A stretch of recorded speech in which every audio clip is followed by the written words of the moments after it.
ரொம்ப பிரமாதமா இருக்கு. சூப்பர். രണ്ട് അമ്മമാരുടെയും കൈപുണ്യം അന്യായം.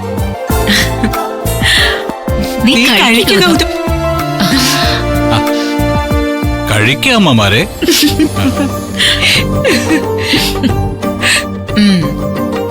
പിന്നെ നാളെ വിഷുവാണ്. എന്താ നമ്മുടെ ഇത്തവണത്തെ വിഷു പരിപാടി? ജയിലിൽ വെച്ച് ഒരാള് വിഷുവിന്റെ കാര്യം പറയുന്നത് കേട്ടു. അപ്പൊ എന്റെ മനസ്സിലൊരു കണക്കൂട്ടലുണ്ടായിരുന്നു. പ്രണവിനെ കണ്ടെത്തി ഞാൻ ജയിലിൽ നിന്ന് ഇറങ്ങിക്കഴിഞ്ഞാൽ അവനുമൊത്ത് ഈ വീട്ടില് വിഷു ആഘോഷിക്കണമെന്ന്. പക്ഷേ അത് നടന്നില്ല. അവൻ അവന്റെ വഴിക്ക് പോയി. ഇനി എന്ത് വിഷു ആഘോഷം?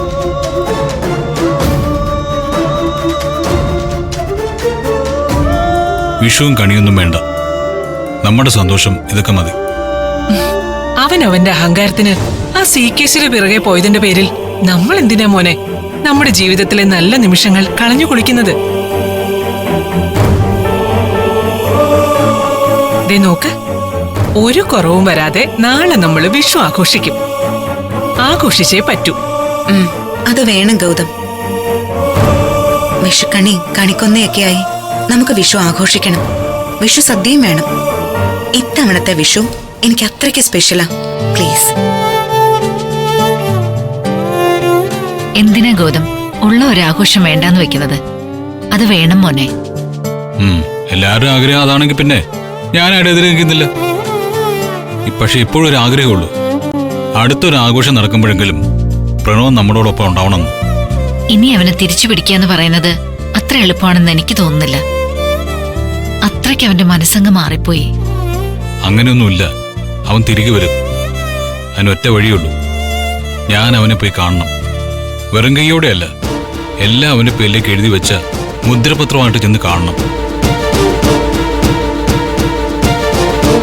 എന്നിട്ട് ഞാൻ ഈ വീട്ടിൽ നിന്ന് നിധിയും കൂട്ടി ഇറങ്ങിക്കൊടുക്കണം. അപ്പൊ അവൻ തിരികെ വരും. അകന്നിരുന്നാൽ ഒരു വിഷുവിനും ഓണത്തിനും ഒക്കെ എനിക്ക് നിധിയൊക്കെ ഇവിടെ അതിഥികളായിട്ട് കയറി വരാമല്ലോ.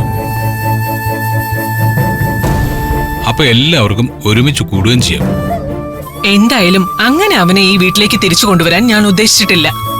അതിന് ഞാൻ സമ്മതിക്കയില്ല. ഒന്ന് ആലോചിച്ചു നോക്കിയേ, നീ ഇപ്പൊ എല്ലാം എഴുതി അവന് കൊടുത്തു എന്ന് തന്നെ വെച്ചോ. അത് വൃത്തിയായി നോക്കി നടത്താൻ അവനെ കൊണ്ട് പറ്റൂന്ന് തോന്നുന്നുണ്ടോ? നടക്കില്ല. നടക്കില്ലെന്ന് മാത്രമല്ല, സർവ്വതും ആ CKC കൈക്കലാക്കും. അതിലൊരു സംശയവുമില്ല. വാളെടുത്തവൻ അന്ത്യം വാളാൽ തന്നെ ആയിരിക്കുമല്ലോ. സംശയമുണ്ടോ ആ കാര്യത്തില്? അവസാനം പ്രണവും ശിവാനിയും തുണയ്ക്കൊരാള് പോലും ഇല്ലാതെ വഴിയാധാരാവും. പ്രണവിന് എന്ത് വേണമെങ്കിലും കൊടുക്കാം. പക്ഷേ അതിനാദ്യം അവൻ അവന്റെ തെറ്റു മനസ്സിലാക്കണം, തിരിച്ചു വരണം. അത് കഴിഞ്ഞ് ആലോചിക്കാം എന്തും. നീ കഴിക്കട മോനെ.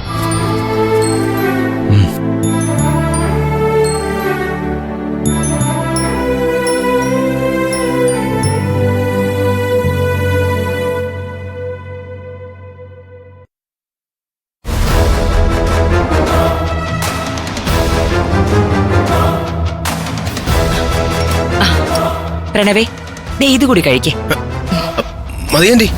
മതിയെന്നൊന്നും പറഞ്ഞാ പറ്റില്ല. എത്ര ദിവസമായി കാണും നീ മര്യാദയ്ക്ക് ഭക്ഷണം കഴിച്ചിട്ട്?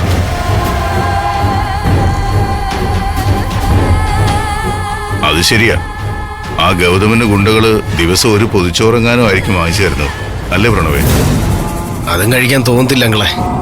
ദിവസങ്ങളോളം ഞാൻ വെള്ളം പോലും കുടിക്കാതെ കിടന്നിട്ടുണ്ട്.